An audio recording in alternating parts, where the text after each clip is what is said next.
Wednesday. We are continuing to read The Prince and the Pauper by Mark Twain.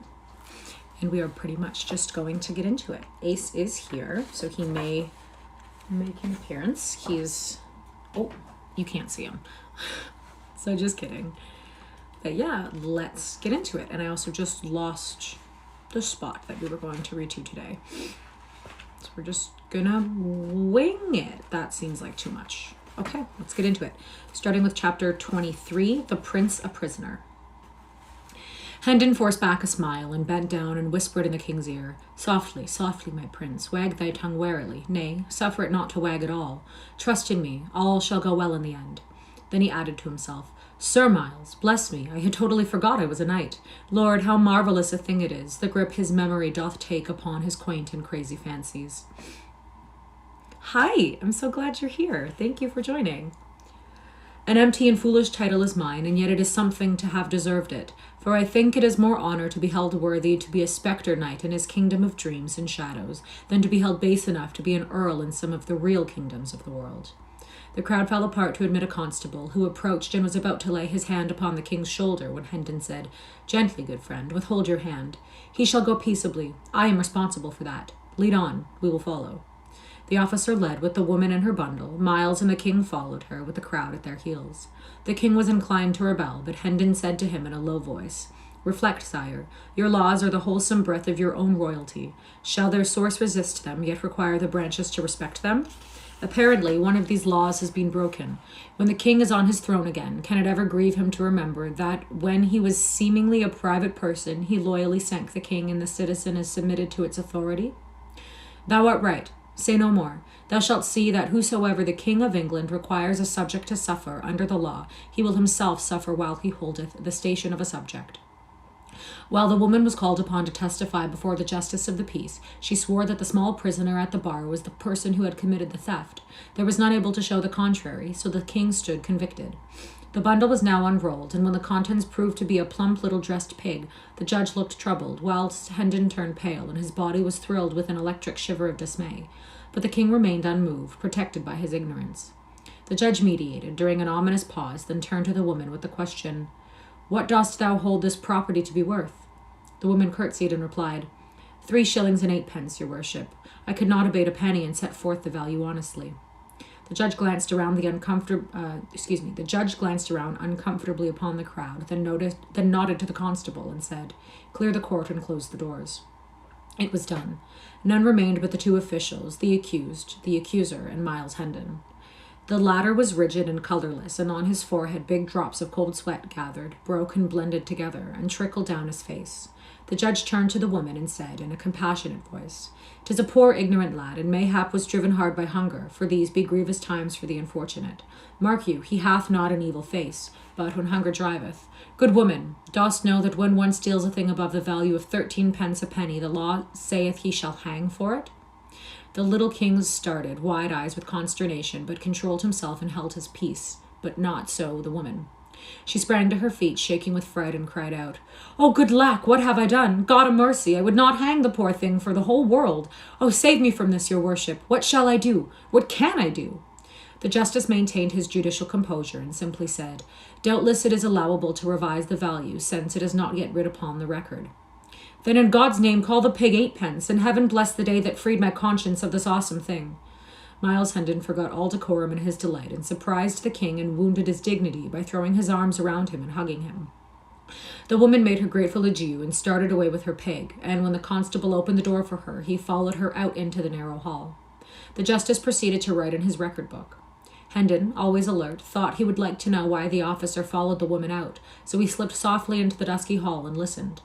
He heard a conversation to this effect. "It is a fat pig and promises good eating. I will buy it off thee. Here is the 8 pence. 8 pence indeed! Thou wilt do no such thing. It cost me 3 shillings and 8 pence, good honest coin of the last reign, that old Harry that just dead ne'er touched or tampered with. A fig for thy 8 pence. Stands the wind in this quarter? Thou wast under oath, and swore so falsely when thou saidst the value was but 8 pence. Come straightway back with me before his worship and answer for the crime. Then the lad will hang. There, there, dear heart, say no more. I am content. Give me the 8 pence, and hold thy peace about the matter." The woman went off crying. Hendon slipped back into the courtroom, and the constable presently followed, after hiding his prize in some convenient place. The justice rode a while longer, then read the king a wise and kindly lecture, and sentenced him to a short imprisonment in the common jail, to be followed by a public flogging. The astounded king opened his mouth and was probably going to order the good judge to be beheaded on the spot, but he caught a warning sign from Hendon and succeeded in closing his mouth again before he lost anything out of it. Hendon took him by the hand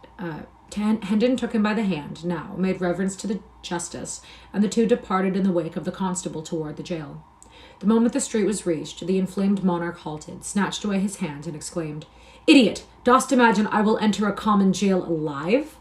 Hendon bent down and said somewhat sharply, "Will you trust in me? Peace, and forbear to worsen our chances with dangerous speech.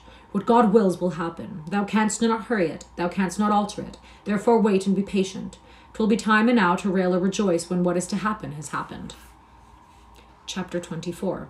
The Escape. What is going on with Tom Canty? That's what I want to know. Like, where is he? Chapter 24. The Escape, as I just said. The short winter day was nearly ended. The streets were deserted, save for a few random stragglers, and these hurried straight along with the intent look of people who were only anxious to accomplish their errands as quickly as possible, and then snugly house themselves from the rising wind and the gathering night. They looked neither to the right nor to the left. They paid no attention to our party. They did not even seem to see them. Edward VI wondered if the spectacle of a king on his way to jail had ever been encountered with such marvelous indifference before. By and by, the constable arrived at a deserted market square and proceeded to cross it. When he had reached the middle of it, Hendon laid his hand upon his arm and said in a low voice, "Bide a good moment, good sir. There is none in hearing, and I would say a word to thee." "My duty forbids it, sir. Prithee hinder me not. The night comes on." "Stay, nevertheless, for the matter concerns thee nearly. Turn thy back a moment and seem not to see. Let this poor lad escape." "This to me, sir! I arrest thee and—" "Nay, be not too hasty. See thou be careful and commit no foolish error." Then he shut his voice down to a whisper and said in the man's ear, "The pig thou hast purchased for 8 pence may cost thee thy neck, man." The poor constable, taken by surprise, was speechless at first, then found his tongue and fell to blustering and threatening, but Hendon was tranquil and waited with patience till his breath was spent, then said, "I have a liking to thee, friend, and would not willingly see thee come to harm. Observe, I heard it all, every word. I will prove it to thee." Then he repeated the conversation which the officer and the woman had had together in the hall, word for word, and ended with, "There, have I set it forth correctly? Should not I be able to set it forth correctly before the judge, if occasion required?" The man was dumb with fear and distress for a moment, then he rallied and said with forced lightness, "'Tis making a mighty matter indeed out of a jest. I but plagued the woman for mine amusement." "Kept you the woman's pig for amusement?" The man answered sharply, "Naught else, good sir. I tell thee 'twas but a jest." "I do begin to believe thee," said Hendon, with a perplexing mixture of mockery and half-conviction in his tone. "But tarry thou here a moment whilst I run and ask his worship." For nathless, he being a man experienced in law, in jests, he was moving away, still talking. The constable hesitated, fidgeted, spat out an oath or two, then cried out, "Hold, hold, good sir, prithee wait a little. The judge! Why, man, he hath no more sympathy with a jest than he hath a dead corpse. Come, and we will speak further. Odds body, I seem to be in evil case, and all for an innocent and thoughtless pleasantry. I am a man of family, and my wife a little one. I am a man of family, and my wife and little ones. List to reason, good your worship. What wouldst thou of me?" "Only that thou be blind and dumb and paralytic, whilst one may count 100,000, counting slowly," said Hendon, with the expression of a man who asks but a reasonable favor, and that a very little one. "It is my destruction," said the constable despairingly. "I'll be reasonable, good sir. Only look at this matter, on all its sides, and see how a mere jest it is, how manifestly and how plainly it is so. And even if one granted it were not a jest, it is a fault so small that e'en the grimiest penalty could call forth and be but a rebuke and warning from the judge's lips." Hendon replied with a solemnity which chilled the air about him, "This jest of thine hath a name in law. What it is. I knew it not. Peradventure I have been unwise. I never dreamed it had a name. Oh, sweet heaven, I thought it was original." "Yes. Oh, fuck. It's in Latin.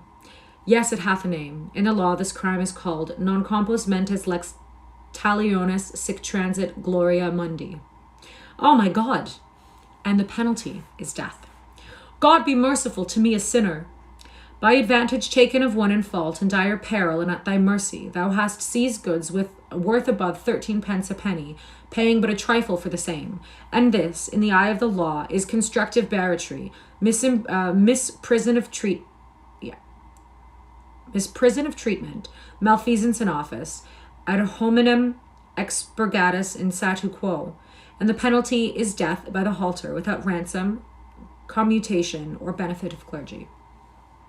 That was difficult for me to say. Bear me up, sweet sir, my legs do fail me. Be thou merciful. Spare me this doom, and I will turn my back and see naught that shall happen. Good. Now thou art wise and reasonable, and thou wilt restore the pig? I will indeed, nor ever touch another, though heaven send it and an archangel fetch it. Go, I am blind for thy sake. I see nothing. I will say thou didst break in and wrest the prisoner from my hands by force. It is but a crazy ancient door. I will batter it down myself betwixt midnight and the morning. Do it, good soul. No harm will come of it. The judge hath a loving charity for this poor lad, and will shed no tears and break no jailer's bones for his escape. Chapter 25, Hendon Hall. He's a crafty little guy. As soon as Hendon and the king were out of sight of the constable, his majesty was instructed to hurry to a certain place outside of town and wait there, whilst Hendon should go to the inn and settle his account. Half an hour later, the two friends were blithely jogging eastward on Hendon's sorry steeds. The king was warm and comfortable now, for he had cast his rags and clothed himself in the second-hand suit which Hendon had bought on London Bridge. Hendon wished to guard against over-fatiguing the boy. He judged that hard journeys, irregular meals, and illiberal measures of sleep would be bad for his crazed mind, whilst rest, regularity, and moderate exercise would be pretty sure to hasten its cure. He longed to see the stricken intellect made well and its diseased visions driven out of the tormented little head. Therefore, he resolved to move by easy stages toward the home whence he had so long been banished, instead of obeying the impulse of his impatience and hurrying along night and day. Hello. I'm glad you're here. When he and the king had journeyed about 10 miles, they reached a considerable village and halted there for the night at a good inn. The former relations were resumed. Hendon stood behind the king's chair while he dined and waited upon him, undressed him when he was ready for bed, and took the floor for his own quarters, and slept athwart the door rolled up in a blanket. The next day and the day after, they jogged lazily along, talking over the adventures they had met since their separation, and mightily enjoying each other's narratives. Hendon detailed all his wide wanderings in search of the king, and described how the archangel had led him a fool's journey all over the forest and taken him back to the hut, finally when he found he could not get rid of him. Then, he said, the old man went into the bedchamber and came staggering back, looking broken-hearted, and saying he had expected to find the boy had returned and laid down in there to rest, but it was not so. Hendon had waited at the hut all day. Hope of the king's return died out then, and he departed upon the quest again. And old Sanctum Sanctorum was truly sorry your highness came not back, said Hendon. I saw it in his face. Marry, I will never doubt that, said the king, and then told his own story, after which Hendon was sorry he had not destroyed the archangel. During the last day of the trip, Hendon's spirits were soaring. His tongue ran constantly. He talked about his old father and his brother Arthur, and told of many things which illustrated their high and generous characters. He went into loving frenzies over his Edith, and was so glad-hearted that he was even able to say some gentle and brotherly things about Hugh. He dwelt a deal on the coming meeting at Hendon Hall. What a surprise it would be to everybody, and what an outburst of thanksgiving and delight there would be. It was a fair region, dotted with cottages and orchards, and the road led through broad pasture lands whose receding expanses, marked with gentle elevations and depressions, suggested the swelling and subsiding undulations of the sea. In the afternoon, the returning prodigal made constant deflections from his course to see if by ascending some hillock he might not pierce the distance and catch a glimpse of his home. At last he was successful and cried out excitedly, "There is the village, my prince, and there is the hall close by. You may see the towers from here, and that wood there, that is my father's park. Ah, now thou wilt know what state and grandeur be. A house with 70 rooms, think of that, and 27 servants. A brave lodging for such as we, is it not so? Come, let us speed. My impatience will not brook further delay." All possible hurry was made. Still, it was after 3 o'clock before the village was reached. The travellers scampered through it, Hendon's tongue going all the time. "Here is the church, covered with the same ivy, none gone, none added. Yonder is the inn, the old Red Lion, and yonder is the marketplace. Here is the maypole, and here is the pump. Nothing is altered, nothing but the people, at any rate. 10 years make a change in people. Some of these I seem to know, but none know me. so his chat ran on. The end of the village was soon reached. Then the travelers struck into a crooked, narrow road, walled in with tall hedges, and hurried briskly along it for half a mile, then passed into a vast flower garden through an imposing gateway, whose huge stone pillars bore sculpted armorial devices. A noble mansion was before them. "Welcome to Hendon Hall, my king," exclaimed Myles. "Oh, 'tis a great day. My father and my brother and the Lady Edith will be so mad with joy that they will have eyes and tongue for none but me in the first transports of the meeting, and so thou wilt seem but coldly welcomed, but mind it not. 'Twill soon seem otherwise, for when I say thou art my ward, and tell them how costly is my love for thee, thou wilt see them take thee to their breasts for Myles Hendon's sake, and make their house and hearts thy home for ever after." The next moment Hendon sprang to the ground before the great door, helped the king down, then took him by the hand and rushed within. A few steps brought him to a spacious apartment. He entered, seated the king with more hurry than ceremony, then ran toward a young man who sat at a writing table in front of a generous fire of logs. "Embrace me, Hugh," he cried, "and say thou art glad I am come again. And call our father, for home is not home till I shall touch his hand and see his face and hear his voice once more." But Hugh only drew back after betraying a momentary surprise, and bent a grave stare upon the intruder, a stare which indicated somewhat of offended dignity at first, then changed, in response to some inward thought or purpose, to an expression of marveling curiosity, mixed with a real or assumed compassion. Presently he said in a mild voice, "Thy wits seem touched, poor stranger. Doubtless thou hast suffered privations and rude buffetings at the world's hands. Thy looks and dress betoken it. Whom dost thou take me to be?" "Take thee? Prithee, for whom else other than thou art? I take thee to be Hugh Hendon," said Myles sharply. The other continued in the same soft tone, "And whom dost thou imagine thyself to be?" "Imagination hath naught to do with it. Dost thou pretend thou knowest not me for thy brother, Myles Hendon?" An expression of pleased surprise flitted across Hugh's face, and he exclaimed, "What? Thou art not jesting? Can the dead come to life? God be praised if it is so. Our poor lost boy restored to our arms after all these cruel years. Oh, it seems too good to be true. It is too good to be true. I charge thee, have pity. Do not trifle with me. Come, quick to the light. Let me scan thee well." He seized Myles by the arm, dragged him to the window, and began to devour him from head to foot with his eyes, turning him this way and that, and stepping briskly around him and about him to prove him from all points of view, whilst the returned prodigal, all aglow with gladness, smiled, laughed, and kept nodding his head, saying, "Go on, brother, go on, and fear not. Thou wilt find nor limb nor feature that cannot bide the test. Scour and scan me to thy content, my good old Hugh. I am indeed thy old Myles, thy same old Myles, thy lost brother. Is it not so? Ah, 'tis a great day. I said 'twas a great day. Give me thy hand, give me thy cheek. Lord, I am like to die of very joy." He was about to throw himself upon his brother, but Hugh put up his hand in dissent, then dropped his chin mournfully upon his breast, saying with emotion, "O God of his mercy, give me strength to bear this grievous disappointment." Myles, amazed, could not speak for a moment. Then he found his tongue and cried out, "What disappointment? Am I not thy brother?" Hugh shook his head sadly and said, "I pray heaven it may prove so, and that other eyes may find the resemblances that are hid from mine. Alack, I fear me the letter spoke but too truly." "What letter?" "One that came from oversea, some 6 or 7 years ago. It said my brother died in battle." "It was a lie. Call thy father. He will know me." "One may not call the dead." "Dead?" Myles's voice was subdued and his lips trembled. "My father dead? Oh, this is heavy news. Half my new joy is withered now. Prithee, let me see my brother Arthur. He will know me. He will know me and console me." "He also is dead." "God be merciful to me, a stricken man. Gone, both gone, the worthy taken and the worthless spared in me. Oh, I crave your mercy. Do not say the Lady Edith is dead. No, she lives." "Then God be praised, my joy is whole again. Speed thee, brother, let her come to me. And she say I am not myself, but she will not. No, she will know me. I were a fool to doubt it. Bring her, bring the old servants. They too will know me." "All are gone but 5. Peter, Halsey, David, Bernard, and Margaret." So saying, Hugh left the room. Myles stood musing a while, then began to walk the floor, muttering, "The 5 arch-villains have survived the 22 leal and honest. 'Tis an odd thing." He continued walking back and forth, muttering to himself. He had forgotten the king entirely.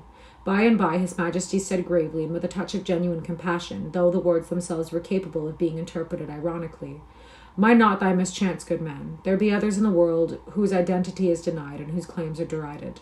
Thou hast company." "O my king," cried Hendon, colouring slightly, "do not thou condemn me. Wait, and thou shalt see. I am no impostor. She will say it, if you shall hear it from the sweetest lips in England. I an impostor? Why, I know this old hall, these pictures of my ancestors, and all these things that are about us, as a child knoweth its own nursery. Here was I born and bred, my lord. I speak the truth. I would not deceive thee, and should none else believe, I pray thee, do not thou doubt me. I could not bear it." "I do not doubt thee," said the king, with a childlike simplicity and faith. "I thank thee out of my heart," exclaimed Hendon, with a fervency which showed that he was touched. The king added, with the same gentle simplicity, "Dost thou doubt me?" A guilty confusion seized upon Hendon, and he was grateful that the door opened to admit Hugh at that moment and saved him the necessity of replying. A beautiful lady, richly clothed, following Hugh, and after her came several liveried servants. The lady walked slowly, with her head bowed and her eyes fixed upon the floor. The face was unspeakably sad. Miles Hendon sprang forward, crying out, "Oh, my Edith, my darling!" But Hugh waved him back gravely and said to the lady, "Look upon him. Do you know him?" At the sound of Miles's voice, the woman had started slightly, and her cheeks had flushed. She was trembling now. She stood still during an impressive pause of several moments, then slowly lifted up her head and looked into Hendon's eyes with a stony and frightened gaze. The blood sank out of her face, drop by drop, till nothing remained but the grey pallor of death. Then she said, in a voice as dead as the face, "I know him not," and turned with a moan and stifled sob, and tottered out of the room. Miles Hendon sank into a chair and covered his face with his hands. After a pause, his brother said to the servants, "You have observed him. Do you know him?" They shook their heads. Then the master said, "The servants know you not, sir. I fear there is some mistake. You have seen that my wife knew you not." "Thy wife!"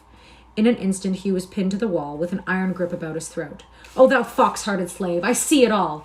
Thou'st writ the lying letter thyself, and my stolen bride, and all goods are its fruit. There, now get thee gone, lest I shame mine honourable soldiership with the slaying of so pitiful a mannikin." Hugh, red-faced and almost suffocated, reeled to the nearest chair and commanded the servants to seize and bind the murderous stranger.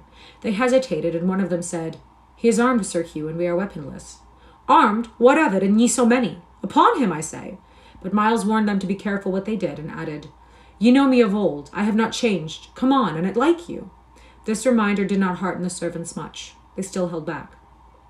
Then go, ye paltry cowards, and arm yourselves and guard the doors, while I send one to fetch the watch," said Hugo. He turned at the threshold and said to Miles, "You'll find it to your advantage to offend not with useless endeavours at escape." "Escape? Spare thyself discomfort, and that is all that troubles thee, for Miles Hendon is master of Hendon Hall and all its belongings. He will remain, doubt it not." Chapter 24? Disowned. Is this chapter 24? Was this chapter 25 and then this is chapter 26? Yeah, this is chapter 26 because the I is after the V. Disowned. The king sat musing a few moments, then looked up and said, "'Tis strange, most strange. I cannot account for it." "No, it is not strange, my liege. I know him, and this conduct is but natural. He was a rascal from his birth." "Oh, I spake not of him, Sir Miles." "Not of him? Then of what? What is it that is strange?" "That the king is not missed." Excuse me. "How? Which? I doubt I do not understand." "Indeed? Doth it not strike you as being passing strange that the land is not filled with couriers and proclamations describing my person and making search for me? Is it no matter for commotion and distress that the head of the state is gone, that I am vanished away and lost?" "Most true, my king, I had forgot."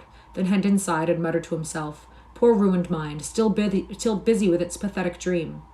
But I have a plan that shall right us both. I will write a paper in 3 tongues, Latin, Greek, and English, and thou shalt haste away with it to London in the morning. Give it to none but my uncle, the Lord Hertford. When he shall see it, he will know and say I wrote it. Then he will send for me. Might it not be best, my prince, that we wait here until I prove myself and make my rights secure to my domains? I should be so much the better able then to—" The king interrupted him imperiously. "Peace! What are thy paltry domains, thy trivial interests, contrasted with matters which concern the weal of a nation and the integrity of a throne?" I think it meant wealth of the nation. Then he added in a gentle voice, as if he were sorry for his severity, "Obey and have no fear. I will right thee. I will make thee whole. Yes, more than whole. I shall remember and requite." So saying, he took the pen and set himself to work. Hendon contemplated him lovingly a while, then said to himself, And if it were dark, I should think it was a king that spoke. There's no denying it. When the humour is upon him, he doth thunder and lighten like your true king. Now, where got he that trick? See him scribble and scratch away contentedly at his meaningless pot-hooks, fancying them to be Latin and Greek, and except my wit shall serve me with a lucky device for diverting him from his purpose.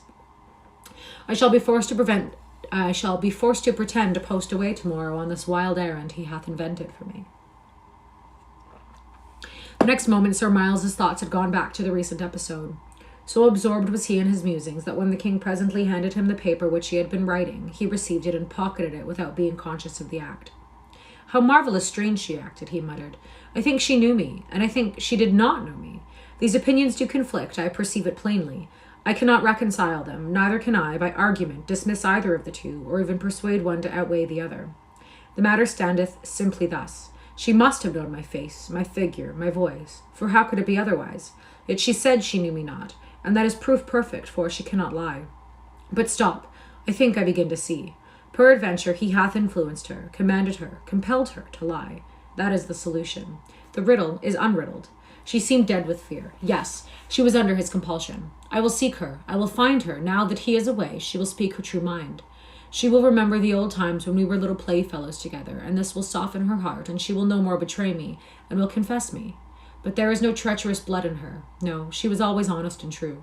She has loved me in those old days. This is my security, for whom one has loved, one cannot betray. He stepped eagerly towards the door. At that moment it opened, and Lady Edith entered. She was very pale, but she walked with a firm step, and her carriage was full of grace and gentle dignity. Her face was as sad as before. Miles sprang forward with a happy confidence to meet her, but she checked him with a hardly perceptible gesture, and he stopped where he was. She seated herself and asked him to do likewise. Thus simply did she take the sense of old comradeship out of him and transform him into a stranger and a guest. The surprise of it, the bewildering unexpectedness of it, made him begin to question, for a moment, if he was the person he was pretending to be, after all. The Lady Edith said, Sir, I have come to warn you. The mad cannot be persuaded out of their delusions, perchance, but doubtless they may be persuaded to avoid perils. I think this dream of yours hath the seeming of honest truth to you, and therefore is not criminal. But do not tarry here with it, for it is dangerous. She looked steadily into Miles's face for a moment, then added impressively, It is the more dangerous for you that you are much like what our lost lad must have It is much more the dangerous for you that you are much like what our lost lad must have grown to be if he had lived. Heavens, madam, but I am he! I truly think you think it, sir. I question not your honesty in that, but I warn you, that is all. My husband is master in this region. His power hath hardly any limit. The people prosper or starve as he wills. If you resembled not the man whom you profess to be, my husband might bid you pleasure yourself with your dream in peace. But trust me, I know him well. I know what he will do. He will say to all that you are but a mad impostor, and straightway all will echo him. She bent upon Miles the same steady look once more, and added, If you were Miles Hendon, and he knew it, and all the region knew it, consider what I am saying, weigh it well. You would stand in the same peril, your punishment would be no less sure. He would deny you and denounce you, and none would be bold enough to give you countenance. Most truly I believe it, said Miles bitterly. The power that can command one lifelong friend to betray and disown another and be obeyed may well look to be obeyed in quarters where bread and life are on the stake, and no cobweb ties of loyalty and honor are concerned. A faint tinge appeared for a moment in the lady's cheek, and she dropped her eyes to the floor, but her voice betrayed no emotion when she proceeded. I have warned you, I must still warn you, to go hence. This man will destroy you else. He is a tyrant who knows no pity. I, who am his fettered slave, know this. Poor Miles and Arthur and my dear guardian, Sir Richard, are free of him, at the rest. Better that you were with them than you bide here in the clutches of this miscreant. Your pretensions are a menace to his title and possessions. You have assaulted him in his own house. You are ruined if you stay. Go. Do not hesitate. If you lack money, take this purse, I beg of you, and bribe the servants to let you pass. Or be warned, poor soul, and escape while you may. Miles declined the purse with a gesture and rose up and stood before her. Grant me one thing, he said. Let your eyes rest upon mine, so that I may see if they be steady. There. Now answer me. Am I Miles Hendon? No, I know you not. Swear it. This answer was low but distinct. I swear. Oh, this passes belief. Fly! Why will you waste this precious time? Fly and save yourself. At that moment the officers burst into the room and a violent struggle began, but Hendon was soon overpowered and dragged away. The king was taken also, and both were bound and led to prison. that's where we're going to stop for the day. Thank you so much for reading with me, and I hope you have a fantastic day, and we'll see you tomorrow. Bye.